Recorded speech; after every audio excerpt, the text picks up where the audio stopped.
Qual que é a análise que vocês fazem desses primeiros clubes que viraram SAF, pegando aí Bahia, Botafogo, Cruzeiro, Atlético, Vasco, de uma maneira geral, dos grandes clubes, das grandes marcas, essas camisas de parar o Brasil?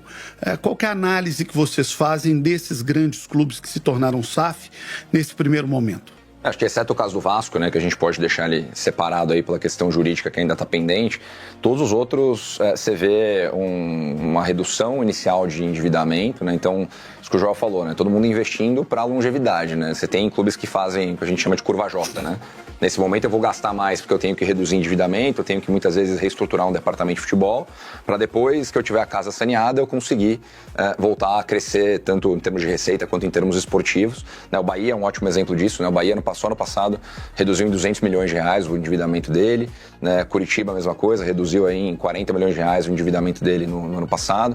Então são clubes que vão se saneando para ter mais capacidade de investimento, né? O único que está indo um pouco na contramão, que está acelerando gastos enquanto também reduz o endividamento é o Botafogo, por conta da estratégia do John Textor de fazer o Botafogo ser mais relevante, ganhar mais rápido, por conta da estratégia dele de operador como holding de multiclubes, né? Ele tem clubes em mais de um país, então para ele é importante ter um Botafogo muito relevante nesse momento, protagonista, para impactar positivamente o negócio dele. Então, no fim, a gente está vendo esse momento de construir alicerces mais robustos para depois ter as estilingadas.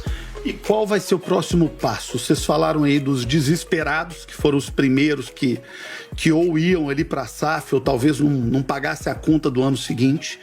Falaram daqueles que não estavam bem, mas que tiveram condição, pelo menos, de minimamente se estruturar para o processo. Mas a gente tem uma série de outros grandes clubes aí no futebol brasileiro que ainda não viraram SAF. Inter e Grêmio, São Paulo, Palmeiras, Corinthians, Santos, Flamengo, Fluminense, que até dizem que está para virar SAF daqui a muito pouco tempo. O que vocês acreditam que são os próximos passos do mercado com essas equipes? Bom, hoje a gente, né, olhando para o que está acontecendo no mercado, a gente vê muito interesse do investidor global pelo futebol brasileiro, ainda monitorando o que está acontecendo, né? Então tem vários, eu falei aqui dos grupos multiclube, né, os MCOs, que são grupos que têm mais de um clube em diferentes países. Esse é um fenômeno também que vem acelerando muito. City, o grupo Red Bull, o John Textor. Então hoje são 148 grupos que operam dessa forma no mundo. E a gente tem só esses 3 no Brasil, os 3 que a gente nomeou aqui. Então o que a gente conversa muito com esses outros 140 aí, ordem de grandeza, é que o Brasil está num momento interessante para essa turma acompanhar. Então tem 2 fenômenos aí que a gente espera que aconteçam nos próximos 2, 3 anos. O primeiro é a entrada de uma nova leva de investidores, justamente por conta do momento e por conta da precificação, né? A sensação de muitos desses caras é que ainda está barato entrar no mercado, justamente por conta do segundo fator, que é a formação da liga, né? Nesse momento a gente tem Libra e LFU como 2 blocos separados, operando, mas com uma convergência de interesses para que a gente tenha uma liga unificada, centralizada, que discuta o futebol brasileiro da mesma forma que é discutido uma Premier League, uma NBA, uma NFL.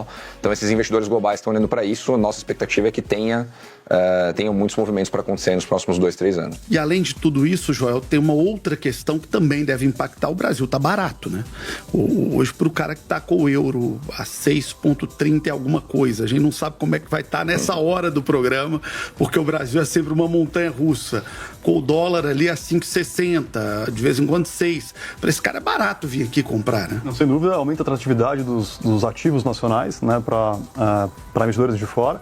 Tem um ponto só, João, que acho que é prejudicial para os clubes, que na verdade isso inflaciona o mercado de atleta, né? Porque o mercado acaba sendo denominado em dólar. Então, para o clube contratar um jogador ou repatriar algum jogador, a questão dos salários, a inflação que a gente teve nos últimos anos, para os clubes manterem a sua folha salarial ou fazerem investimentos na contratação de jogadores foi relevante. Isso pode ser positivo de um lado, mas também pressionar um pouco mais as finanças do clube do outro.